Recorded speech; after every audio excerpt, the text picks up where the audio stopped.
Hello. Let's make sure we are live all across the free plains of the internet. Yes, yes, it appears we are. And it appears that we are. Now it seems like I can probably turn myself down just a little bit.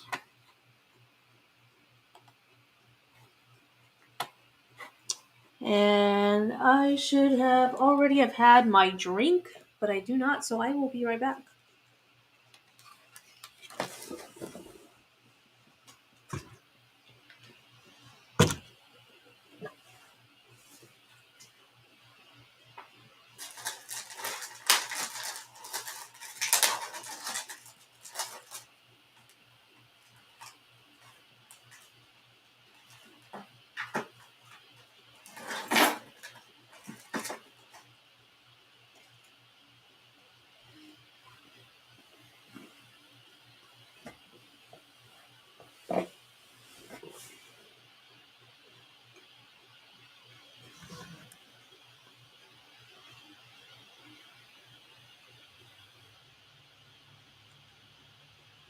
Mm, this is really good.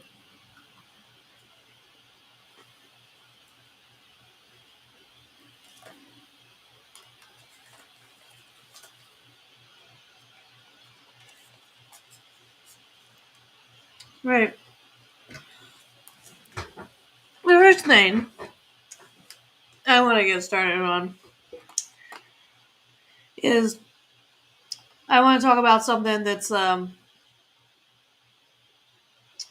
not necessarily overly important, but PPP and Kino Casino were on Alex Stein.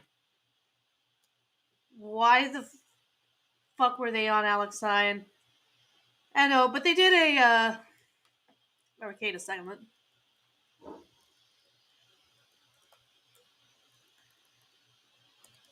and you learn just some interesting things.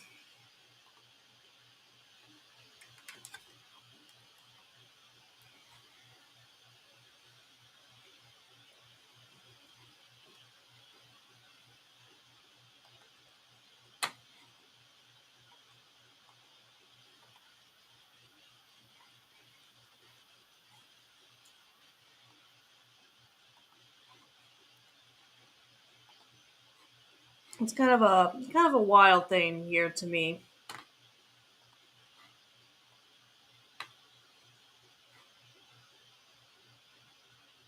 Allegedly, I'm not talking about a sex We resort. have to All alleged. Nick Yeah. Wakita, the attorney, the online attorney. Nick. Yes. What do we think about Nick? Because he's suing. My buddy Monograph is suing Nick. And Nick and I have always kind of never really vibed, but it's because I'm friends with this guy Monograph who's suing him. So that's always I've always been skeptical of Nick because of that. Crazy. Look. So we started talking about him, a-logging him, because so he just drinks every. Well, he's drinking himself to death because he's unhappy in his marriage, is what's going on. I'll say this, Alex, real fast. He inspired me to quit drinking. I'm 70 days sober off every substance because of Nick. Like, Wow. I was like, do I act like that when I'm drunk on the stream? And I just quit. And he inspires me daily. He's my motivation. He's my Eric Thomas to stop. Yeah, I don't know if that's what you sound like or not, because I basically kind of refuse to watch you. This guy right here, I think I can't remember. See, I can't even remember who is who, but they are on Kick, I believe. So let's see here.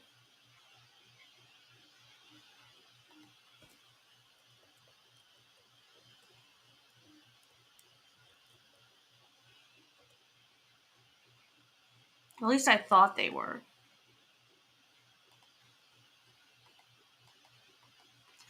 I think the very chubby one is actually Kino Casino. I think.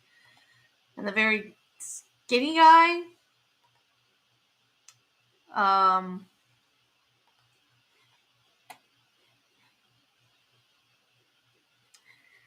oh, I might be spelling Kino Casino wrong. Hold on here.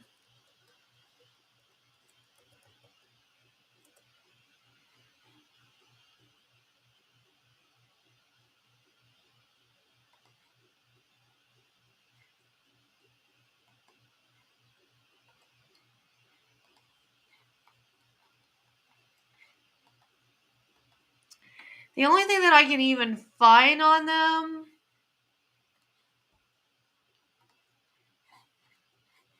on that particular one is a thing with 12 followers.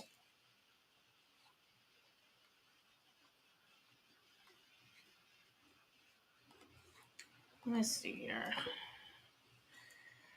Does she include... Oh, she includes the original stream. What about... Maybe the original stream is to Kino. No, it's Primetime with Alex Stein.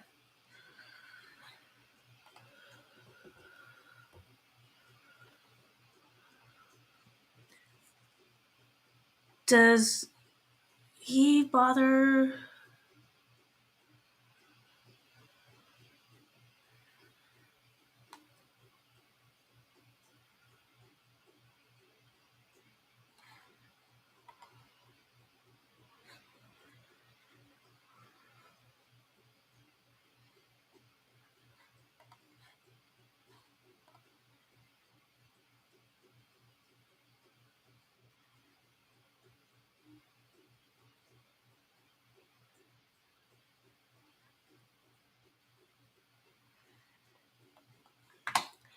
Okay. Let me see here.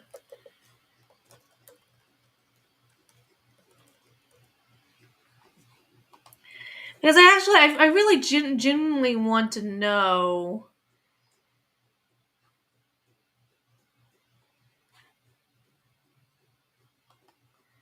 who is supposed to be who here.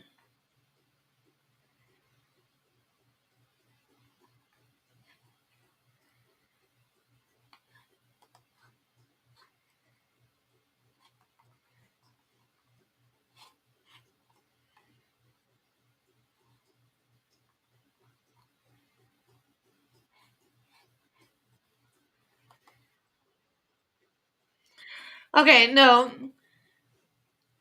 The really chubby guy is somebody called PPP. Let me see here. I'll show you.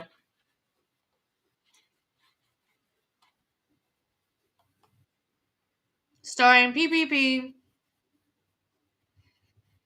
and somebody named Aaron Nowoski. So, okay, so that's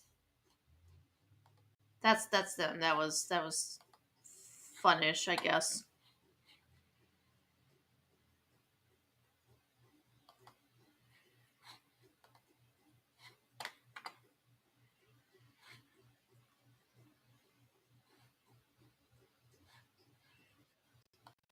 Oh, wait a minute here.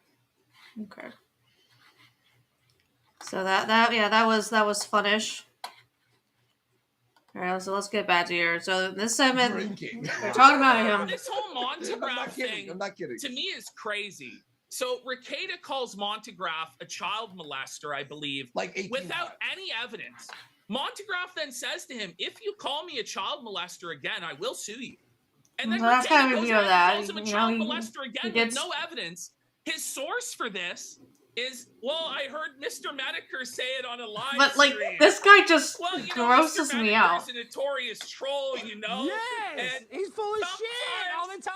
I mean, Sometimes you just Not can't. all the time. Well, but listen, he's right. He's sometimes. right a lot of the time. yeah, he is But right. in this No, in- Jim is right in about this- something, but I'm just saying the guy. I mean, Jim in says this bullshit instance, stuff. I mean, Yeah, come on. he I mean, might have been clowning around, you know. So, but Exaggerating, Rekieta put his whole. I'm just not getting it. Like all the people that you can have on your show and and I don't understand why he chooses these two. I don't really understand that, but nonetheless, that's what they did. They chose these two. So you can have anybody in the world on your show, and this is what he decided to do. So okay, whatever.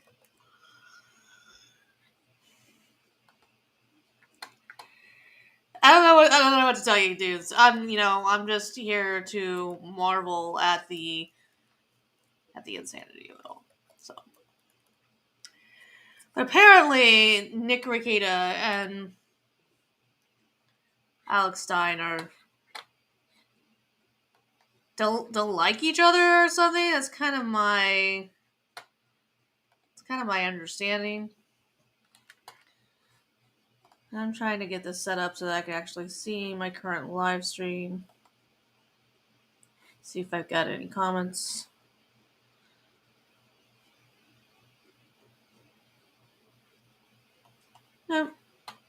No comments. Okay, because Rumble doesn't like to share their code information here and make it so that everybody can join in and watch. They just don't like to. So this whole thing does not make sense to me. Just all the people that you can have on your show, and you choose to have these two weirdos.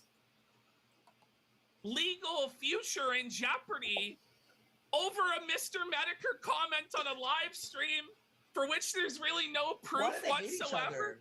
I don't know what the whole lore is with Rekieta. Yeah. I'm not sure that I disagree, that I agree or I disagree that there isn't any proof to this. He did a really weird short film once that I did a whole review to. It was strange. It was but it was about a serial killer, and this actress looked like she was really young, but apparently she wasn't. Then there was this whole thing with a watermelon. It's weird, dude. Montegraph. I just think it's really funny.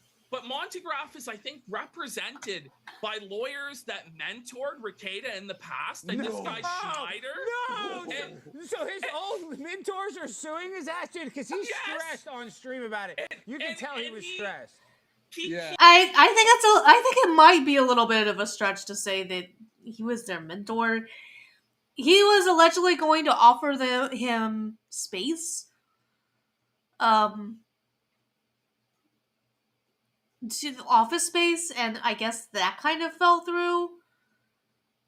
But I think it might be a little bit of a stretch to say that, they were mentors of his. Keep shit talking his old mentors for making him represent crackheads when he first got to the office and all this stuff. And I'm just like, man, this isn't very professional to shit talk these guys who got you started in the business and whatever. But the guy's drinking. Do you know he put on a contraption called the Baldo? Are you aware of the Baldo, Alex? I've heard you guys talk about this, but I'm guessing it's an attachment that goes on but it goes on the testicles or the dick? I'm kind of confused on what it is. You put them on your balls. You sort of stretch them and put them on your balls. There's two little holes in your. It's like a cage that you put your ball sack in that turns your ball it's sack into a dildo. Yeah. So that you can then dip so you your can ball use your sack. ball sack as a sex toy? And no! Yes. I mean, that is pretty perfect right there. That is pretty perfect. Your ball sack as a penetrative device on your woman. So hear this. Apparently, one of his This is all alleged. This is all alleged, and we're in Minecraft. We're talking about Minecraft. I haven't Minecraft video game. His co-host Drexel, who happens to be a black man, and a muscular black man. And that's not alleged. He is an African American. That's the only thing not alleged on the stream. Okay, Don't guys. sue us, Drex. He left his Baldo at Rekieta's house. Wait. Beside the bed. Wait. Rekieta said this. Rekieta said it on the show. He goes, Drexel left his Baldo here. That's Beside- so weird. Why would a friend beside leave a where sex toy near your bed? There's no. I don't know. Now, there's- now here's the other story about Drexel we want to get in. So Drexel was dating this single mom who was in her 30s. She had a daughter who was 13. Now Drexel dated this single mom for 5 years. This is all allegedly, of course. Everything. But Everything when we say the is alleged. when Allegedly, the he saw daughter clip on the when the stream. daughter of the single mom turned 18, she expressed an interest in BDSM to Negative Drexel. Negative clap. And Drexel on her 18th birthday took her to a BDSM sex dungeon Oh my god. and fucked the 18-year-old who he was serving as a father figure to while dating her single mother. And then yelled at What? Nick's He slept with his stepdaughter, basically, is what you're saying? That's Yeah. disgusting. I wonder about the truth about this. I don't know. Excuse me. They're kind of known for liking off-color jokes. So that might be to do about nothing, honestly.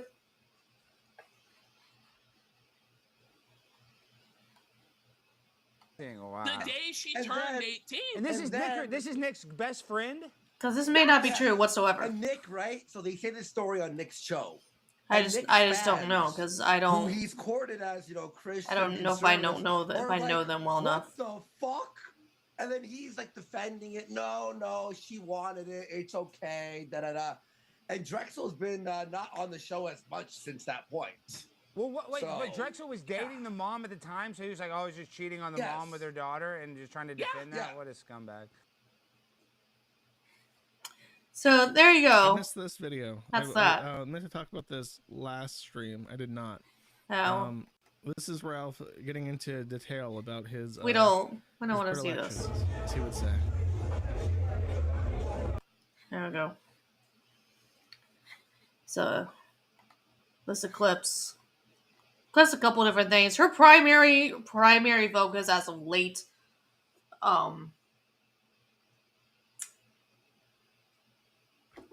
primary interest as of late has been doing anything that has to do with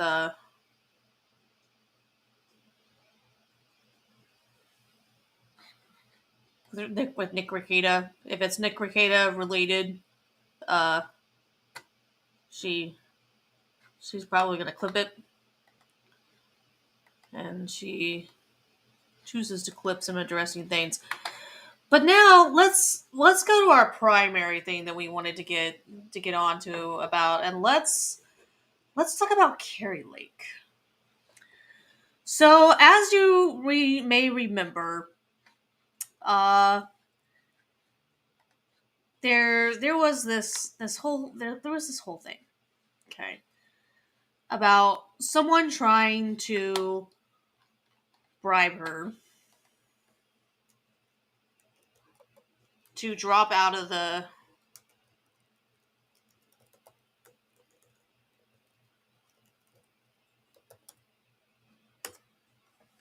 Arizona GOP race. It was Arizona GOP chairman Jeff DeWitt. And the whole thing was pretty damning.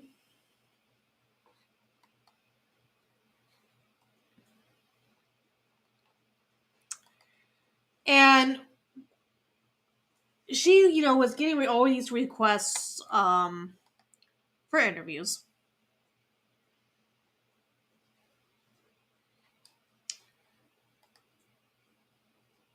And so it was decided in light of that. She wanted, because of all these interviews, she decided she wanted to do a Rumble statement. Okay. But I wanted to go ahead and read this here by him. And I want I need to check one thing here. I need to make sure that if I do that way, I want to make sure that if I do it this way, that you can hear me. I'm trying to make it so that you all can still see this. But let me make sure that if I make myself go off, I want you to be able to hear me. Give me 1 second here. You may not be able to hear me anymore.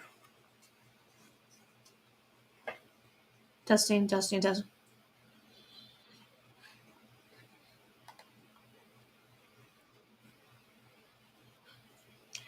Nope. I can confirm that even when I am not on screen, you can still hear me.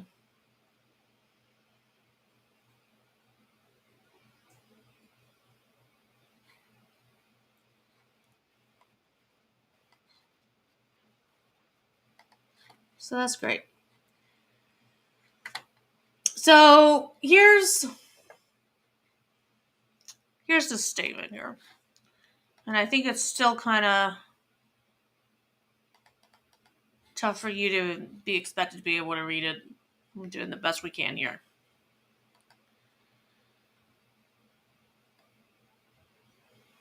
All right. So while I'm reading this, I'm not going to be able to see the comments, but statement from Chairman Jeff DeWitt. In light of recent revelations that Karilake has released a selectively edited audio recording of our private conversation, I must clearly address this deceptive tactic. The recording from over 10 months ago is not only taken out of context, but also undermines the integrity of private discussions critical for party leadership.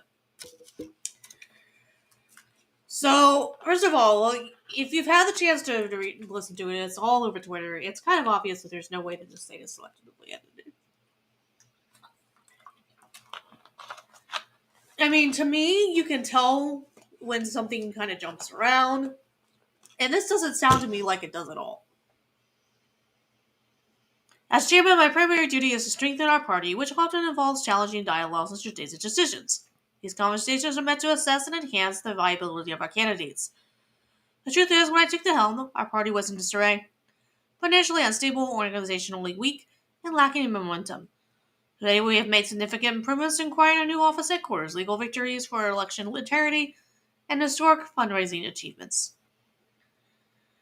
Contrary to the notion of me being an enemy of Lake's, this conversation was recorded while I was actually employing Lake in my private company. This is one of the only things from this letter that I believe that she ends up addressing in her Rumble video, which we're going to watch in a little bit.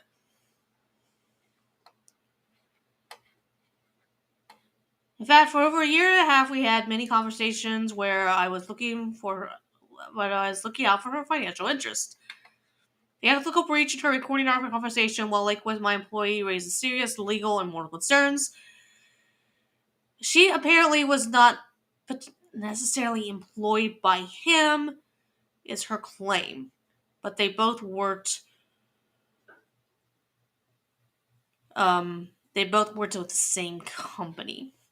Raises serious legal and moral concerns. The audio recording was not just a betrayal of trust, but also a violation of the fiduciary responsibilities of an employee. I'm not really getting this one because fiduciary responsibilities of an employee.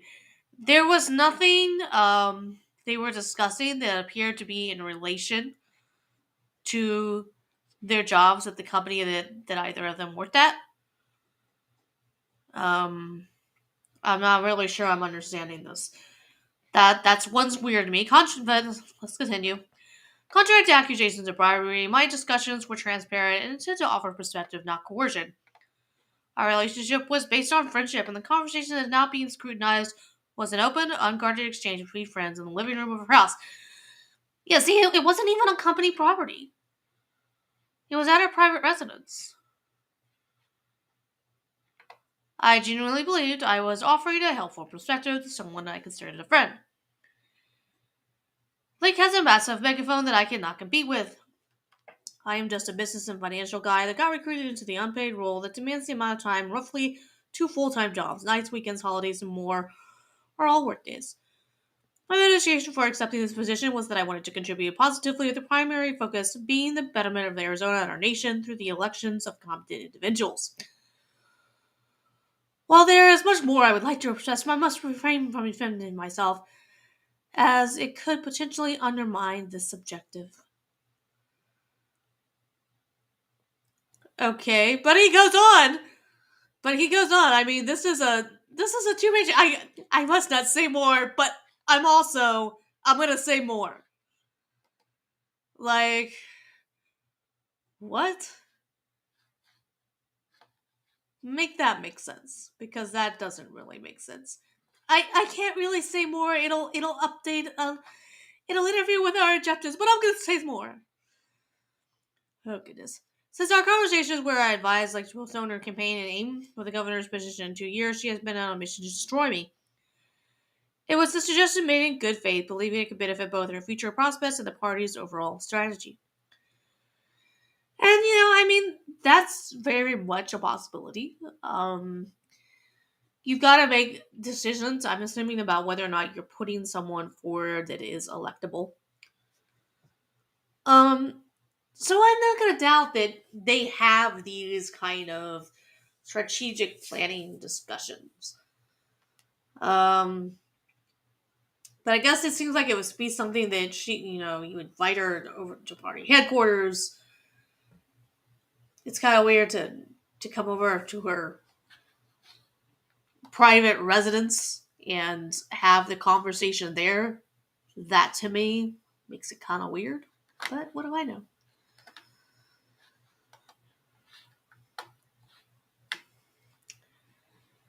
She has supposedly been on a mission to destroy him. There's a recent our conversations by Lake confirms the determined tendency to exploit private interactions for personal gain, and increases concerns about her habit of secretly recording personal and private conversations. So there's accusations, supposedly, that she does this all the time.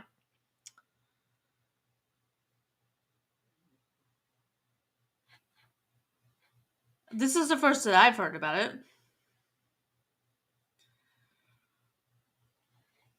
I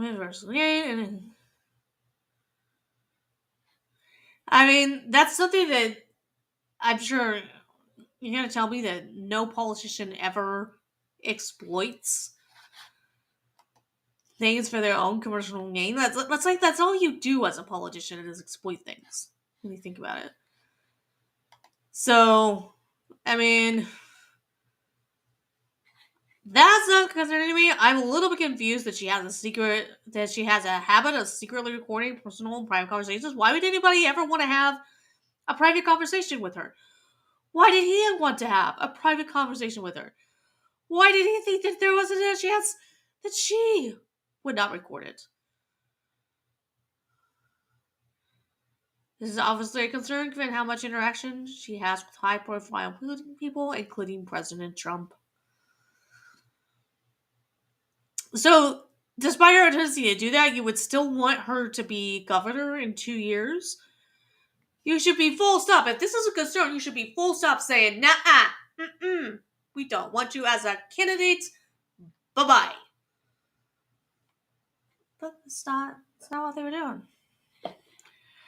And then it goes on here. I question how effective a United States senator can be when they cannot be trusted to engage in private and confidential conversations. I mean, fair. I'm wondering, just because of who they are, how often conversations are recorded anyway. There may be rules about that they have to follow. I don't know. I said things incorrect, but I realized when hearing Lake's recording that I was set up. I believe she orchestrated the entire situation to control over the state party, and it's obvious from the recording that she crafted her performance responses with the knowledge that she was recording it, and intending to use this recording later to portray herself as a hero in her own story. This morning, I was determined to fight for my position. However, a few hours ago, I received an ultimatum from Lake's team: resign today or face the release of a new, more damaging recording.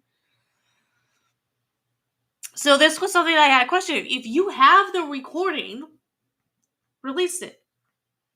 But does she address any of this in her video? Does she get asked about any of this in her video? I don't know.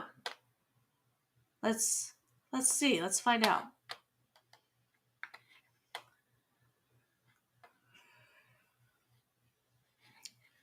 Okay, I am truly unsure of its contents, but considering our numerous past open conversations as friends, I have decided to take the risk.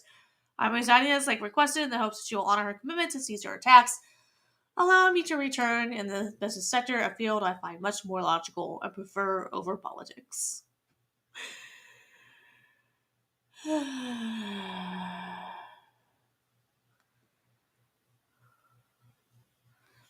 So then he goes on here, say all this stuff about President Trump, his previous involvement in his other campaigns.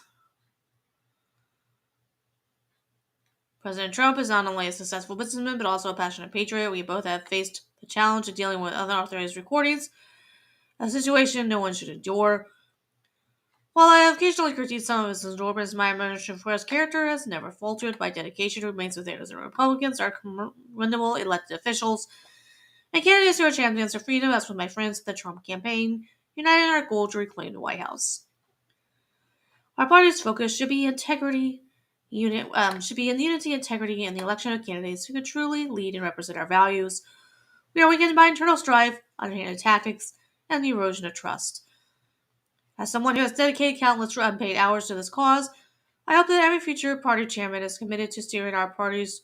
I hope that every future party chairman is as committed to steering our party towards a future that embodies our core principles of unity, respect, and professionalism.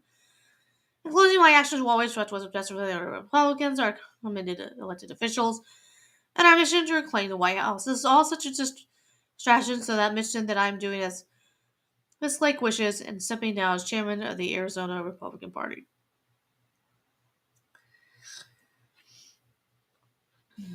And it gives a contact email. And you know what? I think I'm going to email this. And I'm going to ask them, how does the Arizona Republican Party feel about the accusation that she has additional recordings? What was he pressured to resign? But this is really rich to me. I would love to defend myself. I must refrain from doing so, as could potentially undermine that objective. But then he goes on for a whole other. that is in the towards the end of that page.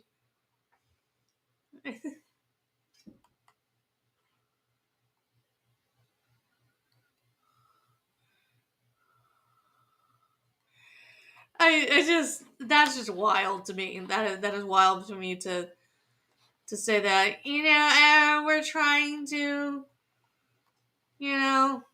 do all this and blah blah blah.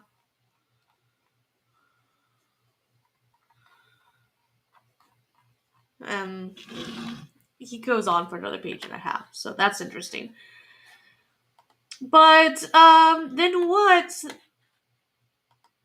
So what does Kari Lake end up saying about this? Because she was getting all these requests for interviews, all these requests for interviews. So she decides that she's just going to go live on her Rumble channel and do it there. And we're going to go ahead and we're going to skip the recording just because she plays that at the very beginning of her thing. And I'm not going to lie, that was something else.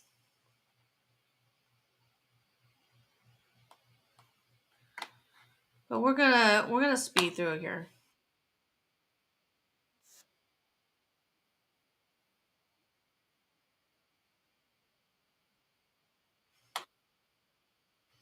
I gotta go through all these ads first.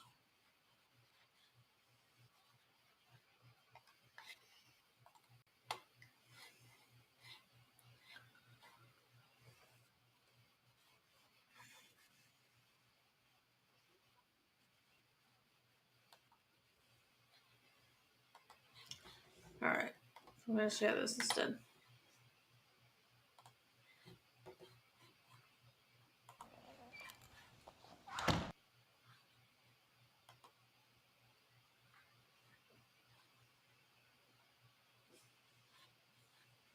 What's going on here? Is it playing?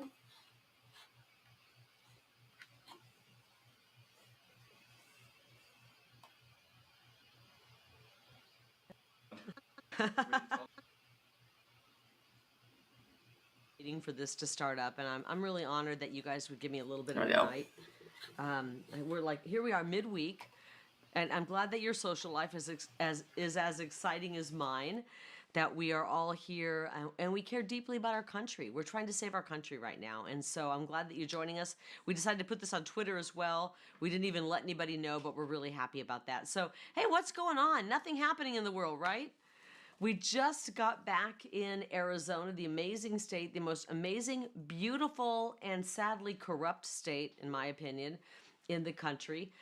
We were in New Hampshire helping to do a little stumping for President Trump because we got to turn this country around, guys. We have got to bring our country back and bring our government back to we the people. And so on our way back, we decided, literally on our way back on the plane, we said, we're getting inundated with people who are asking questions. They're asking questions. Oh, my microphone might not be there. They're asking questions about what's going on with this whole recording that has been put out there in the media. And the media has been reaching out saying, we want to do interviews. And I said, there's only one of me. There's only so many hours in the day, and I can't do all the interviews. So we decided to do a Rumble Live and now Twitter Live, and we want your questions. So ask us your questions. We are going to start with the first question. Are you getting any questions? I have one. There's so much. There's so much going. I've got Colton over here helping me out. Okay, I've got a. I said, Colton, no one's going to join us. The media wants to talk to us. He said, no, we're going to go live to the people. And he was right. He said, we're going to take that filter out from the media. The media always will put their own filter in. I just did an interview with the fake news. Okay, I have one that says, Kari, it moves so fast. Who told Jeff DeWitt to bribe you? Who told Jeff DeWitt to bribe me? I don't know. I wish I did. So this is, I mean, that's a good question. I need to back up We're here. really happy about that. So, hey, what's going on? Nothing happening in the world, right? We just got back in Arizona, the amazing state, the most amazing, beautiful, and that was a fair state, question, in my opinion, in the country. We were in New Hampshire helping to do a little stumping for President Trump because we got to turn this country around, guys. We have got to bring our country back and bring our government back to we the people. And so on our way back, we decided, literally on our way back on the plane, we said, we're getting inundated with people who are asking questions. They're asking questions. Oh, my microphone might not be there. They're asking questions about what's going on with this whole recording that has been put out there in the media. And the media has been reaching out saying, we want to do interviews. And I said, there's only one of me. There's only so many hours in the day, and I can't do all the interviews. So we decided to do a Rumble Live and now Twitter Live, and we want your questions. So ask us your questions. We are going to start with the first question. Are you getting any questions? I have one. There's so much. There's so much going on. I've got Colton over here helping me out. Okay, I've got a. I said, Colton, no one's going to join us. The media wants to talk to us. He said, no, we're going to go live to the people. And he was right. He said, we're going to take that filter out from the media. The media always will put their own filter in. I just did an interview with the fake news. Okay, Oh, well, I got news for y'all. She's putting, she's putting on her own filter, okay? I'm just saying. She's putting on her own filter. Okay? She's got her own filter going on here. And we're going to break it down. I'm going to show you what I mean. I have one that says, Kari, it moves so fast. Who told Jeff DeWitt to bribe you? Who told Jeff DeWitt to bribe me? I don't know. I wish I did know. As a matter of fact, I've thought about it many a day since then, and I've laid awake at night wondering who it could have been, what group, what person. But isn't it sad that you could literally, for 24 hours, think about it, wonder, guess, and that our government is so corrupt. Washington, D.C., the people back east, as he said, is so corrupt that you could literally probably come up with a list of about 400 or 500 people and groups that are... and I'm going to not deny it that that's true. This is why I am getting into politics. I'm in politics. I'm not going to deny that that's true. You know, it's like you're virtually surrounded by people that you probably can not trust in any way, shape, or form. So I'm not gonna doubt that she's probably saying pretty much the truth as far as that goes. This is why President Trump is in politics, because we want to make sure that we root out that kind of corruption. We can't have that kind of corruption happening in Washington, D.C. And frankly, it starts in Washington, in D.C., and it moves down into capitals across the country, into the state houses, into the municipalities. But Kari Lake herself is learning how to play the political game here. She's learning. She's learning how to do it. She's doing it very well right now. What happens is people run for office, and immediately they get bribed, they get blackmailed, and they become controllable. And this is what's wrong with our country. Got another question? I got another one. Was this the first time that something like this has happened to you? Oh boy, I don't even want to answer this because when I got into politics, it became so corrupt. I mean, I worked in media. The media is really corrupt right now. They're pushing propaganda. This is why I walked out of my job. I walked out of a 7-figure contract because I said, I don't want to be part of a corrupt cabal. I don't want to be of media corrupt. I mean, I worked in media. The media. I want to hear that question again. People run for office, and immediately they get bribed, they get blackmailed, and they become controllable. And this is what's wrong with our country. Got another question? I got another one. Was this the first time that something like this has happened to you? Oh boy, I don't even want to answer this because when I got into politics, it became so corrupt. I mean, I worked in media. The media is really corrupt right now. They're pushing propaganda. This is why I walked out of my job. I walked out of a 7-figure contract because I said, I don't want to be part of a corrupt cabal. I don't want to be part of pushing propaganda. And actually, I've never told this story. I don't even know if I should tell it. Should I tell that story? After we won the primary in the governor's race, there was an individual who'd been supportive of us, and we were really happy about it. And we asked him to become more involved in our campaign. We were really happy to have his support. He was a man who had been quite successful, and he wanted to start a PAC for us. He wanted to give some money to a PAC. For those of you who don't know, because I'm kind of new to politics as well, PACs will spend money running commercials for you and ads that will help propel your message or maybe expose what's going on with your opponents. And this individual was willing to put $1 million into a PAC. And I said, that's wonderful. Thank you. We're really happy. This is a grassroots campaign. If somebody has means and they want to put money into helping us get elected so we can save Arizona, we love it. And about 24 hours later, I got an email from this person who put his asks. He put his asks in. He said, well, if I'm going to do that, I have some asks that I demand of you. And these asks were really outrageous. They were basically... We don't really care about this. Let's speed this up a little bit. You can't support President Trump. You can't support other MAGA candidates. And listen, I wanted to get the whole slate elected, and I wanted to bring our movement over to everybody who's... And she could very well be telling the truth about this. She could be very well telling the truth, that, hey, he wanted to distance myself from MAGA, do this, that, etc. But I'm not really understanding that because this person had to have known what and who she was when she started her campaign. That had you would think that had to have been one of the things that attracted him to her. Maybe there was things about her charisma and her style that he liked, and he might have been wanting to mold that for his own purposes. And apparently he failed. So was running on the Republican ticket. I wanted everybody who was Republican to win. And so I said, I can't agree to those asks. And we literally said, thanks, but no thanks. And somebody who had been in politics for a while, who was on our campaign, said to me, I've never seen anybody in the history of my time in politics who said no to $1 million because they didn't want to do a few simple things. But I didn't think it was simple to say I'm willing to turn my back on President Trump. I'm willing to turn my back on other Republican candidates. I'm not willing to take somebody's money with a whole bunch of strings attached. So that was one example. There's been probably others that I can't think of right now. But when President Trump calls Washington, D.C. the swamp, he truly means it. It is swampy, it's disgusting, and it's corrupt. And we just had something dropped in my office here, and we want to change that. I've got a lot of people asking, are you worried for your safety? I have been worried about our safety, but this comes with the territory right now. We're in an era right now where the world is very dangerous. And we were on the campaign trail for the governor's office. And this is a fair question. Things can get dicey on the trail. Again, it's a fair question, but is that really? I don't know that that's really our question here. I don't know that that's really what we need to be asking ourselves right now. You have another slashed tire, we'd go in and we'd have a meeting of 400 or 500 people, Arizonans who were happy to see us and would join into us. And we would basically come back out and we would get in the car and we'd start driving down the freeway and our tire would be flat. Our tire would go flat immediately. We would get the warning. We had that happen so many times. So I've recently gotten emails telling me that they want to take me out, neutralize me. I've had threatening phone calls, but it comes with the territory. We're not living in normal times. We're living in dangerous times.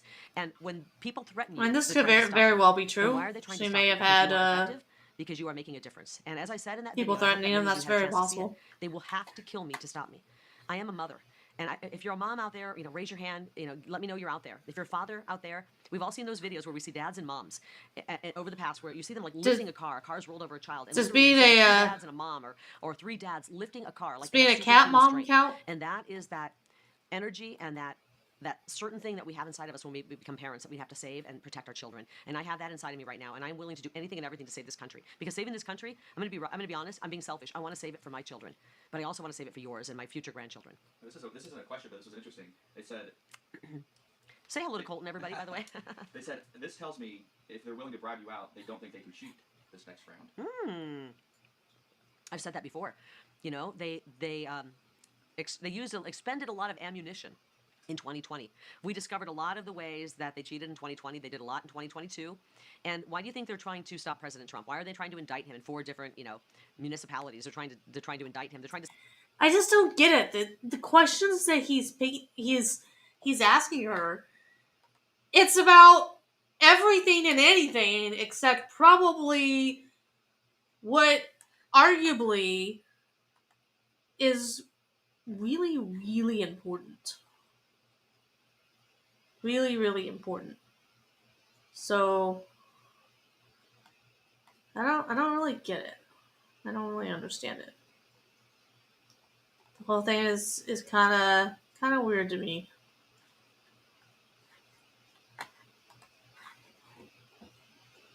To stop me. They're trying to sue me. They're trying to actually stop me with a defamation case, which is really a censorship case, because they can't stop us at the ballot box. They tried to convince everybody that Joe Biden won 81 million votes. Please don't insult our intelligence. What are they going to do this time?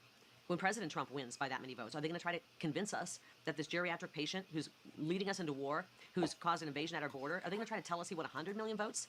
We're not going to fall for it. And so I do believe that they are having a hard time coming up with new ways. That's why Jeff DeWitt showed up at my door and said, we want you to sit out. Please sit out. Just sit out for 2 years. We don't want you on the ballot.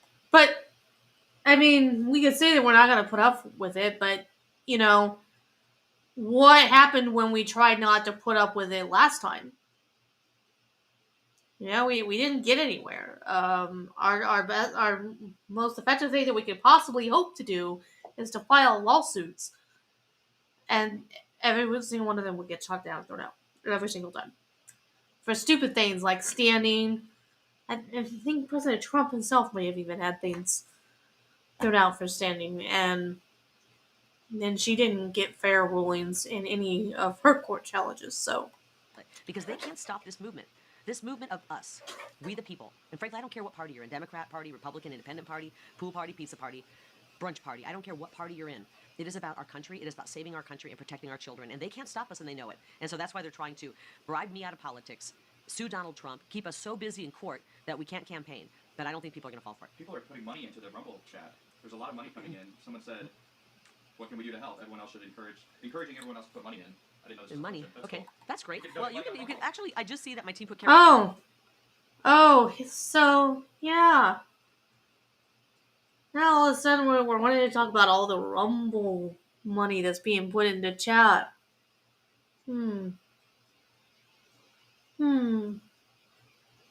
Interesting. So we got a lot of money exchanging hands right now over the stunt that you did. And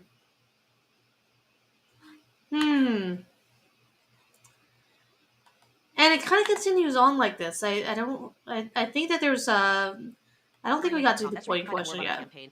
All of you who followed me during the governor's race, you know that we had great policy. The media tried to call us extremists and far right extremists. That was my favorite thing. And I said, well, so far I have been right. And I am extremely worried about the future of our state and our country. And I know many, many of you are as well. And that's why we're in this. That's why President Trump has great America First policies. They could be called common sense policies, but it's about time we put our country first. When are we going to start putting American families, individuals, and our safety, our security, our national security, our energy policy, and our children first? And that's what we're going to do when we get to Washington, D.C. So you go to karilake.com. You can support me there. I'm up against a behemoth, which is the Soros machine and the Democrat machine. And they somehow always seem to outraise us. I mean, who knows where their money comes from? We can imagine all day, but it's probably from sketchy sources. Just like Hunter Biden selling his, as I said, finger paints for $500,000. So we need. Yeah, I mean, everybody should know that that's bunk by now. If they don't know that it's bunk by now, they should. Donation, $1,000 donation, whatever you can afford is appreciated because we have to win this Senate seat. Why am I in this? Because we have an opportunity to take back a Senate seat. If we need your money here.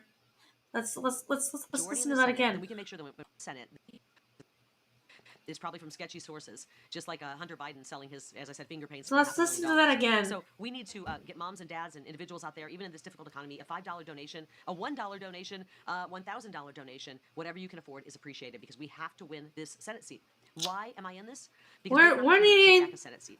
so even if you can give $1, even if you can give $1, it'll help us get the Senate seat. It'll help us to win. Gee, Kari Lake, wonder why you chose after almost a year to release this damning audio. I wonder why. Majority in the Senate, then we can make sure that when President Trump wins, that his policies that are going to secure our border right here in Arizona will be enacted. Somebody said, "Why are you in New Hampshire?" I said, "Because getting President Trump can't in the White imagine House why you is chose so to finally important for my release home it. state, I just Arizona. can't It's imagine. so critical that we actually get President Trump in the White House because we want to have that border secured. And I think all of us know, even if you're a Democrat and you support Joe Biden, you know he's never going to secure the border. He's the reason the border is wide open. It's We're true. getting a lot of why did it take 10 months for this to come to light? Why did Okay, it so I love here's that the question. You already know the answer because you saw the bribery audio. I'm hoping that if you were here since the beginning, you heard that, and then you saw what happened about 24 hours later.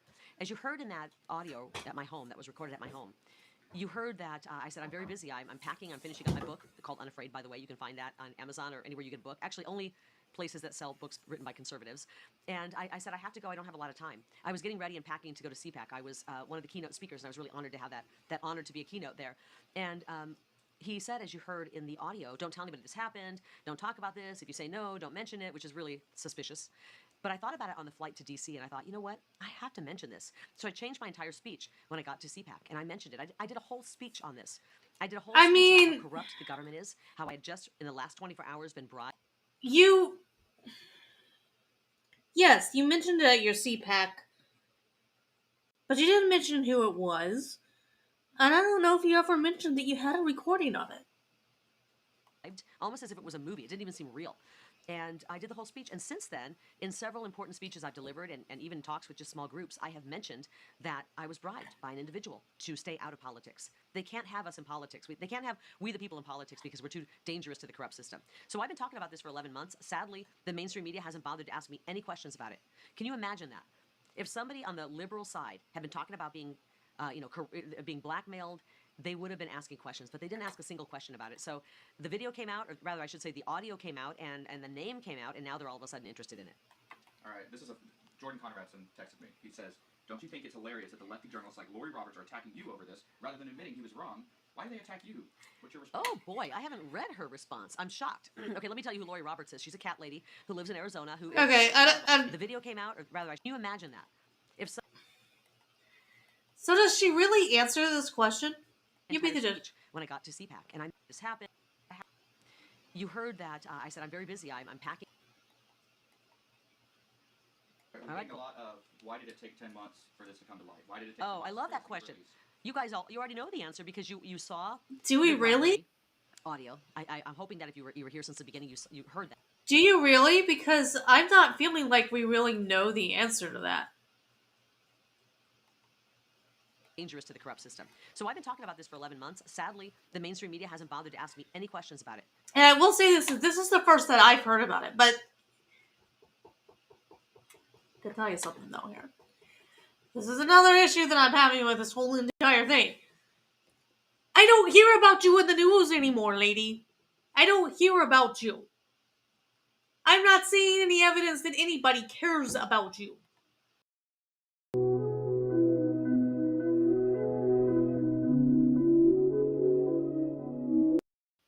Oh my goodness. What the hell was that? My goodness. Done something and that didn't go the way I thought it was going to go. There we go. That's what we want. We wanted that. Haha. So anyway, as I was saying, I'm not seeing evidence that the news is all that concerned about you, Kari. I don't hear about your campaign anymore. Everything's Trump, Trump, Trump. Trump, Trump, Trump. Can you imagine that? If somebody on the liberal side had been talking about being, being blackmailed, He says, Don't you think it's hilarious that the lefty journalists like Lori Roberts are attacking you over this rather than admitting he was wrong? Why do they attack you? What's your response? Oh boy, I haven't read her response. I'm shocked. Okay, let me tell you who Lori Roberts is. She's a cat lady who lives in Arizona, who is an Hey, why do we gotta attack cat ladies? Why? I'm a cat lady. I own cats. But I'm a good person. Why is everyone who owns cats given a bad name? Why is that? I don't understand. I own cats, but I voted for Trump. But I voted twice. I'm gonna vote for him again. And I actually do like you, Kari. Like, I do. she writes op-eds for the Arizona Repugnant, as everybody calls it. I think their subscription base is about like 5,000 people in a state of 7 million. And this is the interesting thing. Well, This is how why are you worried about someone with 5,000 subscriptions? Okay. corrupt this paper or this journalistic entity, propaganda entity is. She is sisters with. She's a sister to one of the members of our Arizona Supreme Court. She's admitted that she speaks to her sister and talks every single day to her Supreme Court justice sister, and she writes between 2 and 7 or 8 hit pieces on me a week. So the conversations are probably stemming from what she talks to her sister about, and it's really unethical. The corruption is so deep. It goes from the, as you saw, from the political parties, from the. I mean, I'm trying to think through this logically. So she talks to her sister. Okay.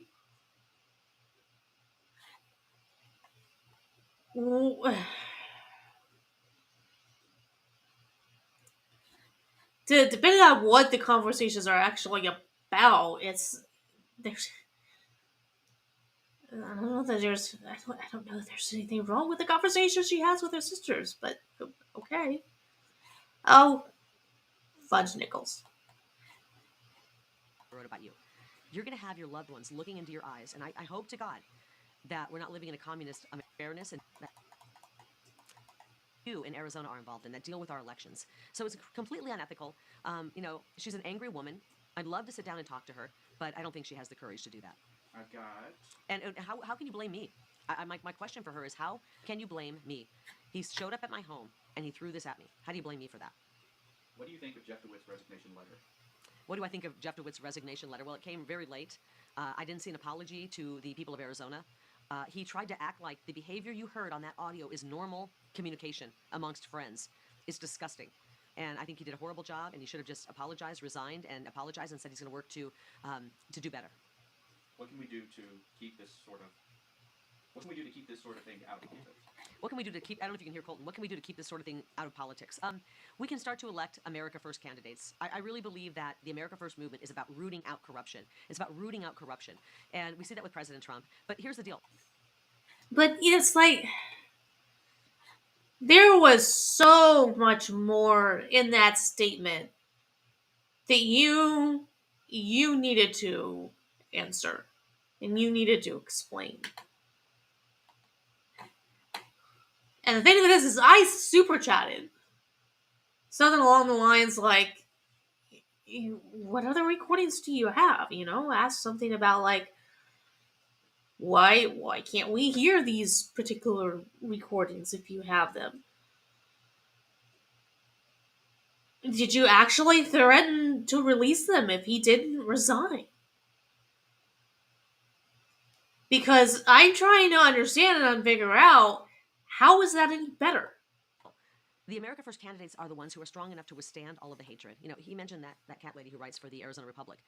I'm willing to take 7 hit pieces from her every week. I'm willing to take hundreds of hit pieces, even though I've lived a great life and I've been kind to everybody and I treat everybody with fairness and dignity. I'm willing to take those because you know what happens? On your deathbed someday, it doesn't matter what they wrote about you. You're going to have your loved ones looking into your eyes, and I hope to God that we're not living in a communist America at that time.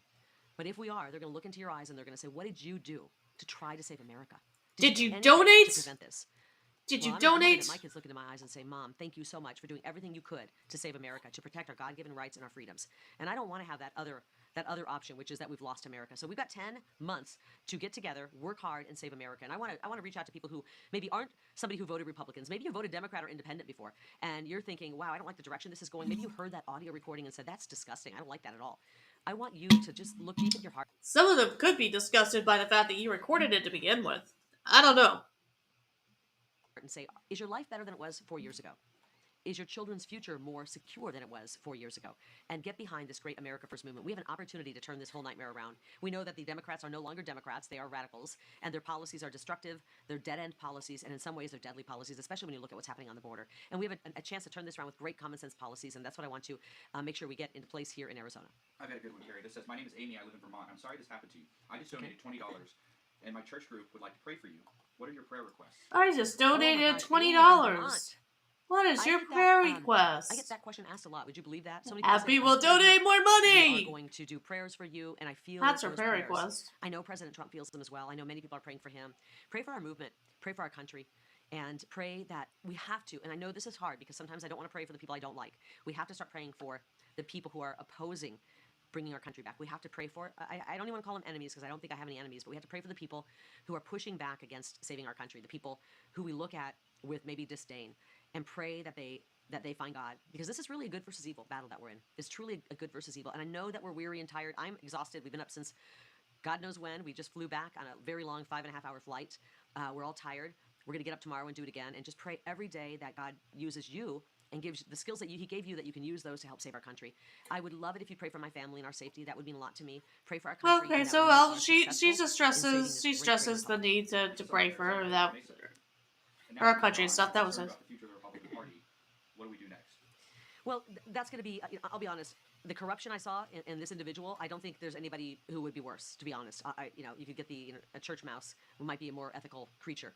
And so I think actually Saturday I've been made aware is a big meeting, and all of the Republican leaders from around the state are going to meet, and hopefully they will find somebody who is ethical and who is willing to lead the great Republican Party in Arizona, a pivotal state, by the way, in order for President Trump to win, America First policies to be enacted, in order for me to win.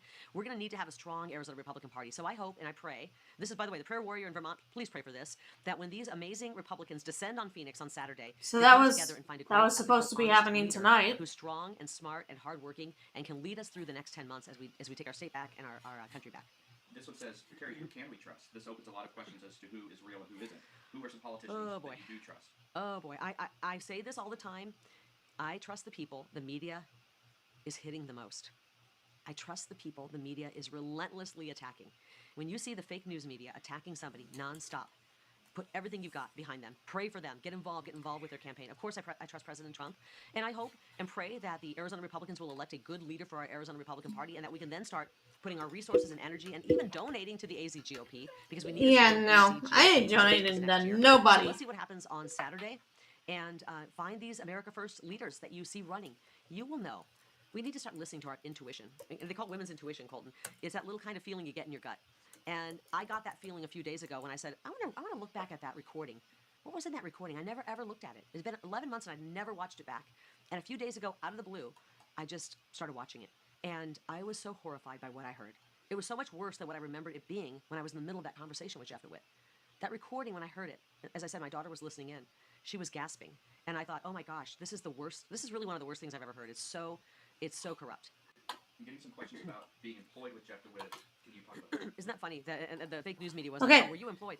This is the only thing that, if I'm not mistaken, if somebody can point out to me where I missed it, this is really the only thing from that letter she addresses. I was an employee of Superfeed, and I've always mentioned that. That's part of my financial disclosures that you have to put out when you run for governor and Senate. He was not my boss. He was an employee, a coworker, just like me. And I've actually, that's been out. That's not a news story at all. So it's funny that he's trying to act like he owned the company, because that's not the truth. Do you think that cinema will run? That's a fun one. Ooh, do I think cinema will run? That's a good question. What do you guys think out there? She's got to get about 60,000 signatures to Right. get on the ballot. And in order to do that, she has to have those by the first part of April. So time is kind of ticking right now. She's got to be able to have the time to do that. I don't know if she will. I mean, I think with each passing day, I think it's less likely. But I'm going to be really honest. I am out. I'm running. I'm in this not because I love politics. As you know, and as you now know, it's really disgusting. It's really disgusting. But I'm in it because I want to save our country. And so whether she runs or she doesn't run, if it's just a two-way race or a three-way race, I'm ready. I don't care who they throw at me. They can throw every single person they want at me. I believe that the people of Arizona trust me. They know that I'm going to go to Washington, D.C. I'm going to tip over the apple cart. We're going to set it on fire, and we're going to actually bring out a new, non-corrupt apple cart. And we're going to actually start bringing policies that help the American family, the American border, American national security, American energy independence, American children, and actually strengthen our country. And I believe with everything I've got, all my heart, that we are going to have our greatest days ahead. President Trump's going to work his tail off, and so am I, to make this country better. And we're going to make America great again, as he says. All right, I've got the last one. One last question? Yes. Okay. This one, you got it. This one says, we feel lost and we don't know what to do. Oh. What can we do to help the movement, and what can we do to help America? Oh my gosh, I just want to look. I wish I could look into your faces right now. We are not lost. We are coming back. Our best days are ahead of us. Mm-hmm. The fact that you're sitting here watching this in the middle of the week shows that you're involved, you're engaged, you care, just like I do. I mean, I never in a million years, 5 years ago, would have seen myself, envisioned myself in politics in the middle of a political movement, but here we are.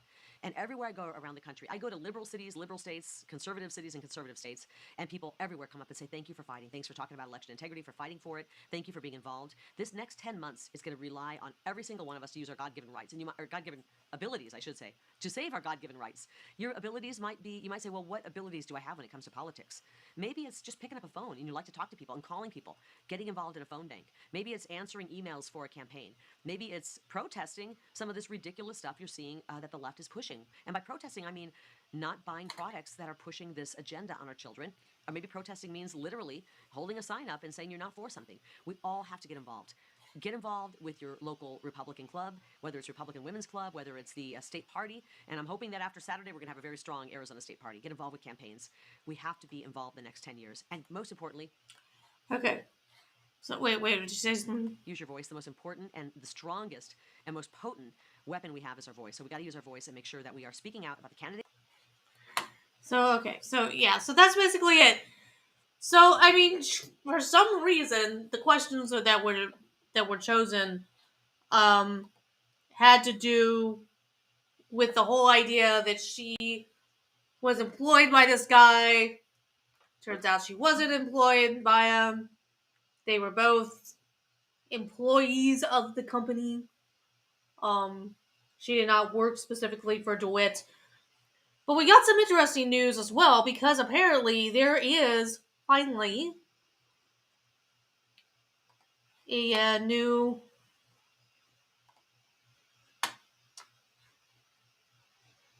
Chop Garon, Gina Swobodo. So that's interesting. Let's see what this has to say about her. Gina Swobodo has been elected as new chairman of the Arizona Republican Party following Jeff DeWitt's released audio recording. Audio recording resurfaced where Jeff DeWitt appeared to offer former news TV anchor and candidate for Senate Kari Lake money in order to keep her out of the 2024 election cycle.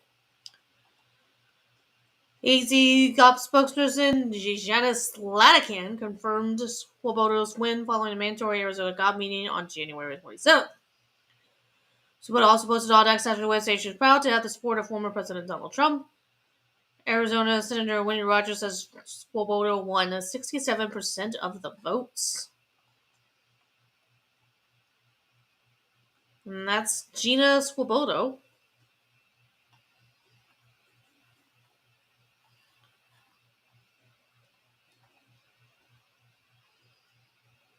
I wonder if she's a cat lady. But doesn't she look like somebody that should be a cat lady? She does. I mean, look at her. Look at her. I'm glad though that we have that they have women in the Arizona Republican leadership. That's cool. I think that we continue to grow our ranks in that area, and that's important to me. So, as one that is key to the presidency, I was proud to have support of President Trump in this victory to lead the AZ GOP in the most important election of our lifetime. Now it's time to turn over every last vote for the 47th President, Donald J. Trump. So, there you go. They have a new one.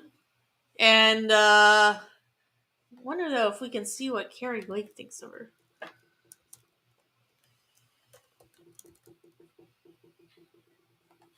I'm going to assume Kari Lake has an opinion here.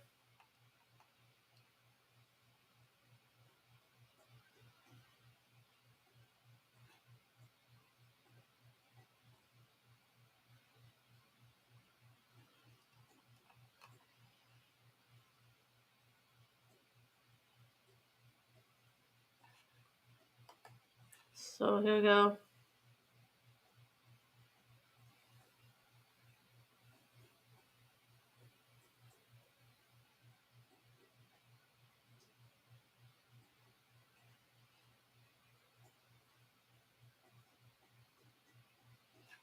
So proud of Arizona Republicans are voting for Trump, and Lake endorsed election integrity hero Gina Swoboda to run AZ GOP.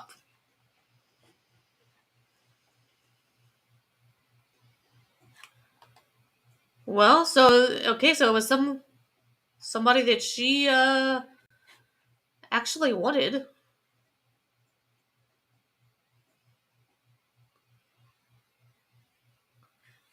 And as we know, it was apparently 64%. So the Arizona GOP, she either knew who it was that the Arizona GOP would embrace the most, or the fact that both her and Trump wanted her for the position, meant something to them. I don't know which it was, but there you go. Right, we are live currently on YouTube, but we are going to actually end it on YouTube for now because I'm wanting to play something that I'm not sure whether or not we'll get the task for it. But I think I am going to add Instagram, which is something cool that I can do now. We're going to play an interview that I found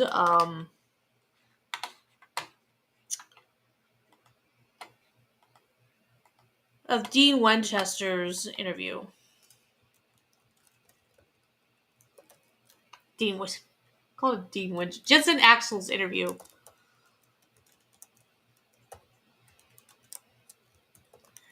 And it was probably something that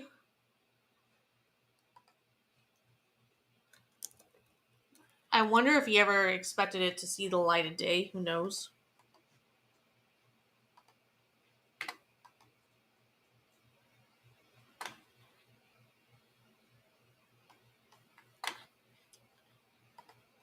It'll take just a second here to get that added.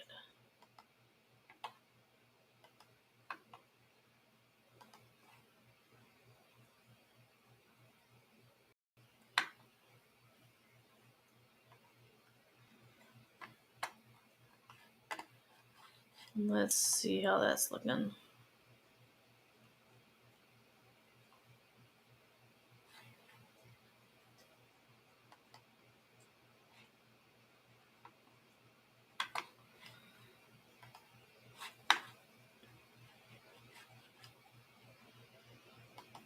It's going to be interesting for them to try and see this clearly. Maybe I'll have to do a separate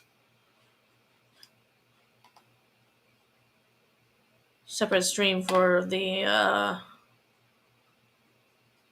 people on Instagram because I don't have it quite set up the same way.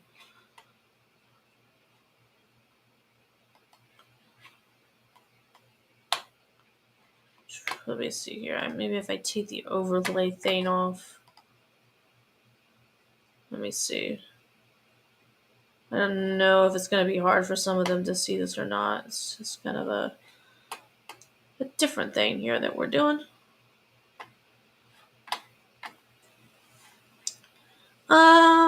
Okay, well I'm gonna stay live here for a little bit, but at some point I'm going to do something separate for you all on Instagram. I do see that I have at least one person who has joined. Appreciate that. Probably get some others. Thanks for joining. We're going to be live here for a few minutes, but at some point, I'm going to do a separate live that discusses this video that we're going to play, because I don't really think that you all are really going to be able to see it very well. So, yeah. Because I have to make the screen smaller. If that makes any sense. And you can't do it while you're live, so. But now I gotta get this pulled up.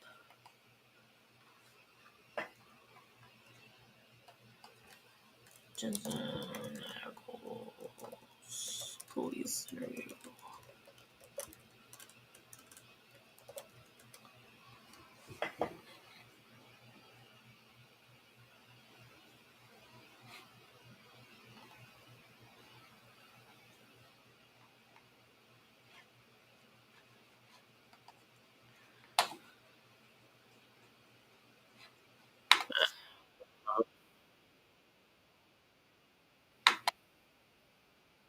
Please turn that off. Please turn that off.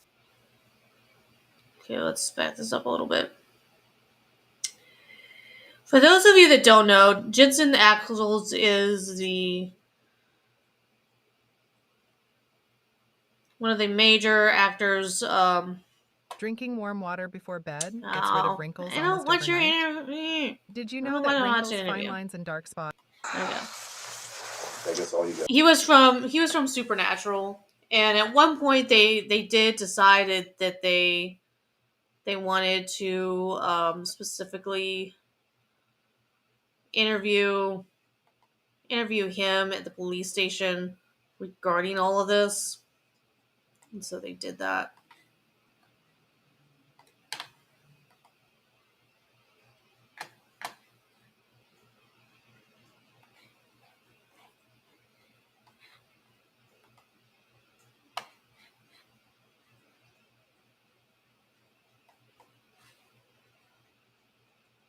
I'm watching the news. She's like, please turn that off. Please turn that off. Right. It's a traumatic situation. It is. As traumatic a situation as this was, you know what this idiot has done? You know, in proximity. So, This that day, that particular day, idiot decided, sure, let's we were shooting up at the church. let's sign on Actually, we shot some other stuff. to finish this. As dramatic as it was, he decided that he wanted to sign up to finish this film after Alina Hutchinson died. And supposedly this was something that was really hard on his wife. Really hard on his wife. So, what the fuck was her reaction when she realized that he wanted to try and do this movie again? We had a slight delay in the morning. In fact, so much so that we got loaded up into a van at base camp and we're headed to set. And they turned the van around. They were like, wait, we're not ready for you. Everybody go back to base camp, the cast.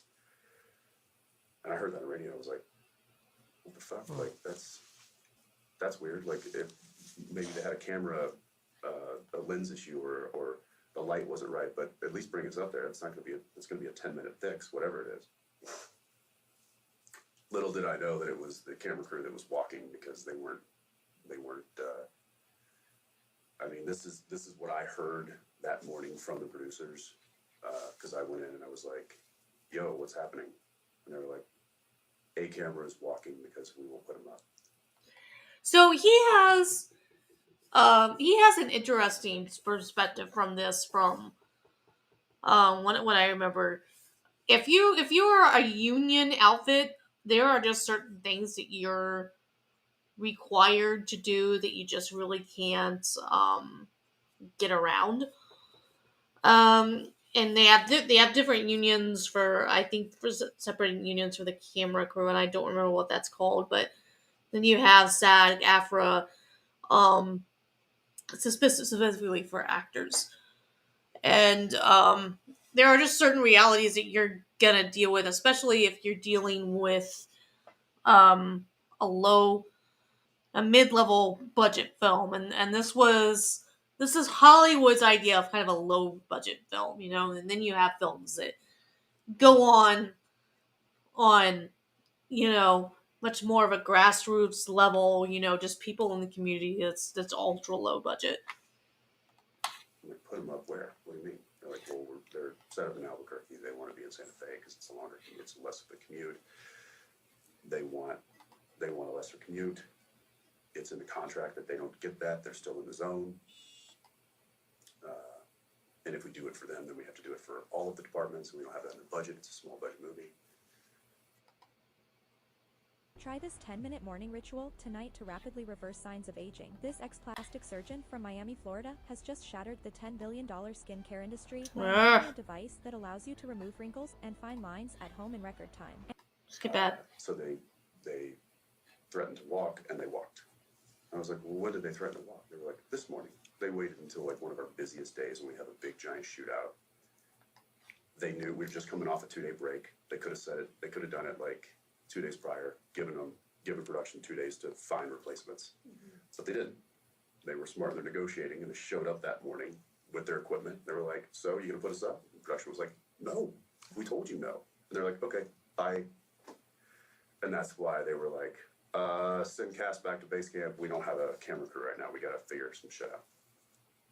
So we went back and we got like it was a 2-hour late head start that day, which was, we moved pretty quick, especially for a low budget film like those tend to be high pace. So once BCAM, Reed, who was Helena's guy from LA, he wasn't going to leave her, so he stayed, even though most people would have probably left in solitude or solidarity with the rest of their camera crew. But so we've got A-cam, B-cam. B-cam is usually a guy that can also double with Steadicam. So A-cam is more studio mode. Does this make sense to you guys? They left. B-cam stayed. The operator, the focus puller didn't. He left as well. So we lost like 6 out of the 8 camera people. And then you have 7, I forget. But Reed stayed. Which is really... Finally, they wrangled some focus puller to come in that more like immediately. And we were able to continue the day with 1 camera. And so we started. First couple shots, me riding into town on a horse, hopping off, establishing shots, that kind of thing. And then we moved up to the church later in the morning. And the first few shots inside were facing me, so it was over Alec to me and my kind of deputy coming into the church, guns drawn, saying, stand up slowly, drop your weapons, that kind of thing. And then he basically slowly takes his gun out, thinking that he's going to, drop the weapon. And then he draws back on a hammer, jumps up, starts shooting at me. That's the scene. So now this is interesting because we had heard that this was never supposed to be the scene. I believe in a court filing we'd heard this was never supposed to be the scene, but it was in fact the scene. So this really contradicts a lawsuit that got filed by some people involved. So I found that really interesting. Shot my coverage over him to me, both wide and both tight. And then we sort of turned around and broke for lunch. So we went to lunch, came back, the first camera shot back was kind of a close insert of Alec pulling the gun out. And so I was standing not immediately on set because they were just setting this particular shot up. It didn't necessarily include me, but I would have been coming in for off-camera dialogue. Okay. I was not on camera, but I would have been off camera for the, telling him to put his guns down, that whole thing. Which he probably didn't need me to do that, but that's just, what we do. So I was standing just outside the church, right off the porch there, when the gun went off. And again, they were just setting up a shot of him pulling out the gun and showing Helena, she was very kind of involved in every shot. This is, I'm used to kind of directors being a little bit more of like, okay, I want to see this, but Joel was more of like, this is the scene, Helena, how are we going to shoot it? And so she was really, for all intents and purposes, she was the meaning of director of photography. She was directing all of the camera shots, and she was very, very passionate and amazing at it. But she would get right in there. She would even like move me, like finding the light and stuff just right. So she was very, very hands-on. Some people don't do that. A lot of people don't do that. They'll just sit there, chair it behind the monitor and just do like, on the radio telling people to do things. But she was very hands-on. So she was standing right there next to Reed and looking at the monitor on the camera, asking Alec to show her show me your action. So he was just showing her the action, and then it went off. I don't know if he was just drawing back on the hammer and his thumb slipped, and that was enough of a spring to get forward and hit that primer or what. But I'm sure he's told you. And so I heard the shot go off. There shouldn't have been any shot go off because it was a setup. There was no cameras rolling. There wasn't supposed to be around a blank to be shot in that particular camera sequence, and nobody yelled hot gun. So when it went off, it just sounded different. I mean, a real round sounds different than a blank, and I didn't immediately think that it was. I just was like, "What the fuck was that?" And so I spun into the church. I saw Joel down screaming. I saw Elena seated. That must have been so hard. Her back was to me, but I could see the blood pooling on her khaki jacket. And so I just started yelling medic. And then that was about it. Then I stood back. I'd kick myself for not running in there and doing something, but I don't know what I would have done. No, I mean, the medics are trained professionals, and there was an on-set medic, so I mean... There was, and that's why I was screaming for him. And I know that as the reality started setting in at first I was like, oh, somebody, a shot went off. But there's no way that would have caused that much damage. Like, how are two people down and there's that much blood with a movie round? So I was just instantly like, what? And then as it started to settle, I was like, that was a real round. I know that sound. That's a real round. Is that what it sounded? Because you made a comment about how it sounded different to you. Yeah. I mean, it sounded like a real round. It sounded like a 45. I have a 45. I know what they sound like. Okay. Did you see what happened with the gun after it was shot? No, when I stepped in there, I saw Alex seated in the pew, holding just like, just in shock. Because it's also like a flashbang, right? I mean, that thing goes off. Everybody in there was deafened, and they were disoriented. I mean, when Mamie came out, who's our script supervisor, she was stumbling out, and she ended up being the one that called 911. There was another wardrobe person was in there. She came out. She was stumbling. She hit her knees.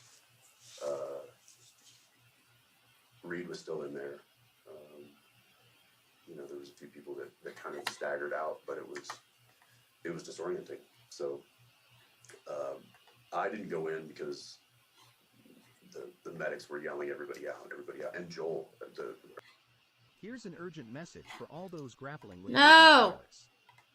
Deep in the heart of a sleeping village, The director was actually yelling, get the fuck out, get out of there. So people were quickly exiting that didn't need to be there. So I didn't go back in there because I knew it was,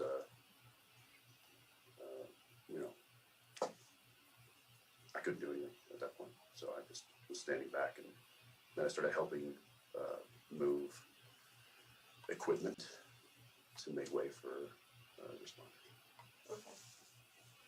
Out of the church?